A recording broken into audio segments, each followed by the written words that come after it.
नीट paper फुटी प्रकरणाच्या पार्श्वभूमीवर आत्महत्या केलेल्या विद्यार्थ्यांना श्रद्धांजली वाहण्यासाठी अमरावती शहर काँग्रेसच्या वतीनं आज कॅन्डल मार्च काढण्यात आला। राजकमल चौकातून सुरू झालेल्या या मार्चमध्ये काँग्रेसचे पदाधिकारी, कार्यकर्ते आणि नागरिक मोठ्या संख्येने सहभागी झाले होते।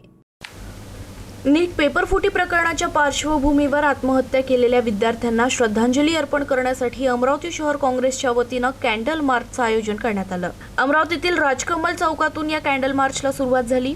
हातात मेणबत्त्या घेऊन काँग्रेसचे पदाधिकारी, कार्यकर्ते आणि नागरिकांनी विद्यार्थ्यांना भावपूर्ण श्रद्धांजली वाहिली। यावेळी नीट परीक्षा प्रक्रियेत झालेल्या कथित गैरव्यवहाराबाबत सरकारवर टीका करत काँग्रेसच्या वतीनं जोरदार घोषणाबाजी करण्यात आली। विद्यार्थ्यांना न्याय मिळावा, दोषींवर कठोर कारवाई व्हावी आणि भविष्यात अशा घटना पुन्हा घडू नयेत अशी मागणी आंदोलनकर्त्यांनी केली।